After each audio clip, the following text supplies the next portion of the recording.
এই সমস্যার প্রেক্ষাপটে প্রথমত যেটা সংসদ এবং সংসদের বাইরে সবচেয়ে বেশি গুরুত্ব সহকারে আলোচনা হচ্ছে সেটি হচ্ছে গিয়ে জুলাই সনদ গণভোট ৭২ সংবিধান অন্তর্বর্তী সরকারের জারি করা ১৩৩টা অধ্যাদেশ। এই অবস্থায় প্রফেসর সিদ্দিকুর রহমান যদিও আপনি শিক্ষক কিন্তু আপনি বড় রাজনৈতিক বিশ্লেষক। আমার মনে আছে ৫ই আগস্টের পূর্ববর্তী সময় আমরা যখন কাউকে নিমন্ত্রণ করে অনুষ্ঠানের জন্য না পেতাম তখন আপনারা এসেই কিন্তু রাজনীতির নানা দিক বিশ্লেষণ করবার চেষ্টা করছেন। এখন যে আলোচনাটা চলছে জুলাই সনদ নিয়ে এবং এটি নিয়ে আমরা মাননীয় স্বরাষ্ট্রমন্ত্রীর বক্তব্য দেখেছি, আইনমন্ত্রীর বক্তব্য দেখেছি এবং যারা সংসদে বিরোধী দল রয়েছে তাদের বক্তব্য দেখেছি। আপনি জুলাই সনদ গণভোট এবং ৭২-এর সংবিধান নিয়ে আপনার বিশ্লেষণ কি? ধন্যবাদ আপনাকে এবং আমাকে অভিনন্দন জানানোর জন্য এবং একই সাথে আমার সাথে যিনি আছেন তাকেও আমি শুভেচ্ছা জানাচ্ছি। দর্শক যারা দেখছেন তাদেরকেও শুভেচ্ছা।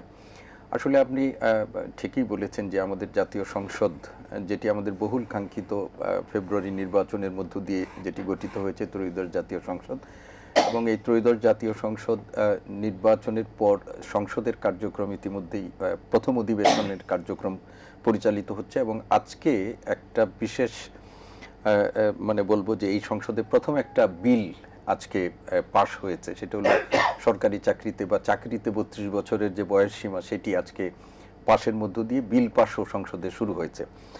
এই সংসদের কাছে মানুষের প্রত্যাশা অনেক। আমরা জানি যে গত ৩টি যে জাতীয় সংসদ ছিল সেই ৩টি জাতীয় সংসদ আমাদের বাংলাদেশে একটা অকার্যকর জাতীয় সংসদ ছিল এবং জাতীয় সংসদে একদলীয় কর্তৃত্বের কারণে সেখানে ভিন্ন মতের কোনো রকমের মানে ভূমিকাই ছিল না।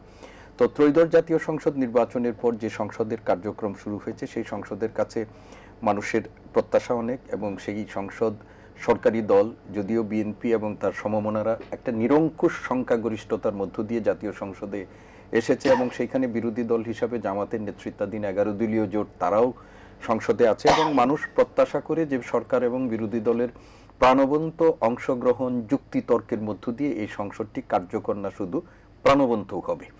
তো আমরা ইতিমধ্যেই এই সংসদে কিছুটা রাজনৈতিক উত্তাপ দেখছি, বিতর্ক দেখছি এবং সংসদীয় গণতন্ত্রে এগুলো আমাদের কাছে প্রত্যাশিতও বটে।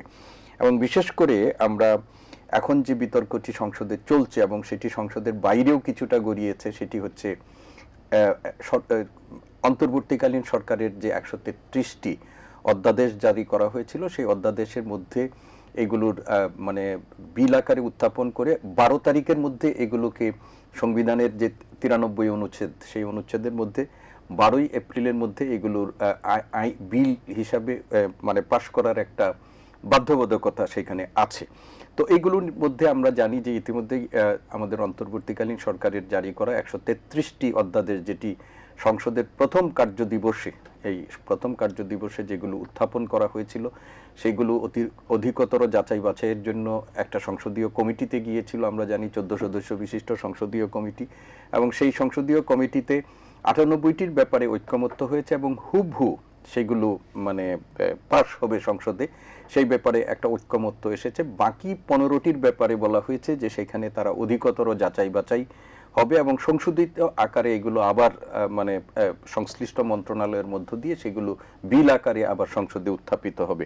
২০টির মধ্যে ৪টির ব্যাপারে সেখানে বলা হয়েছে যে ৪টি সংসদে এই সংসদেই সেগুলো বাতিল করা হবে। এর মধ্যে আমাদের জানি যে গণভোট অধ্যাদেশ যেটা আছে সরকারের যে আদেশটি আছে সেটি সহ এগুলো নিয়ে এখন সংসদের মধ্যে একটা বিতর্ক তৈরি হয়েছে এবং এই গণভোট প্রসঙ্গটি ইতিমধ্যেই সংসদীয় সীমার মধ্যে আর থাকেনি। আমরা দেখেছি যে এই ইস্যুতে সংসদে বিরোধী দল ওয়াকআউট করেছে এবং এইখান থেকে তারা একটি রাজনৈতিক কর্মসূচি বলছে যে এইগুলো যদি সরকার তার প্রতিশ্রুতি অনুযায়ী বা আমাদের জুলাই সনদের যে অঙ্গীকার সেই অঙ্গীকার অনুযায়ী যদি সেটি কার্যকর করা না হয় তাহলে সেইগুলো রাজনৈতিক মাঠে গড়াবে এবং এটির প্রথম আমরা বলবো যে সূচনা হিসাবে তারা গতকাল যে কর্মসূচিটা ছিল সেটি।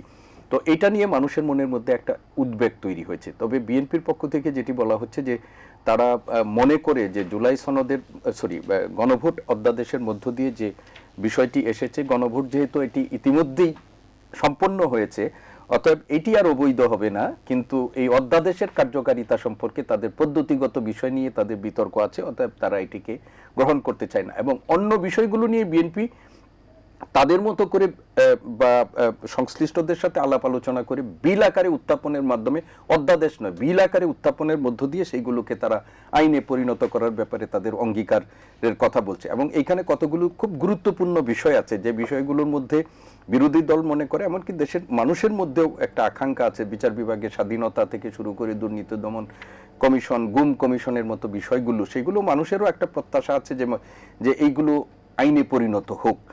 ফলে বিএনপি কাছ থেকে যে ধরনের বক্তব্য আসছে, তারা সেইগুলো নিয়ে মানুষের মধ্যে একটা মিশ্র প্রতিক্রিয়া আছে। এখন আমরা প্রত্যাশা করছি যে এই যে 12 তারিখের মধ্যে যখন এইগুলো চূড়ান্তভাবে সংসদে মীমাংসা হবে, তারপরের প্রতিক্রিয়াগুলো বিরোধী দল বা জামাত ইসলামীর নেতৃত্বে বিরোধী দল তারা কি এগুলো নিয়ে কেবলমাত্র সংসদে থাকবে, না রাজনীতির মাঠেও উত্তাপ ছড়াবে, এবং সেই উত্তাপের জনসম্পৃক্ততা বা জনগণ সেটাকে কিভাবে গ্রহণ করবে, সেগুলোর জন্য আমরা আপাতত একটু দেখার অপেক্ষায় আছি।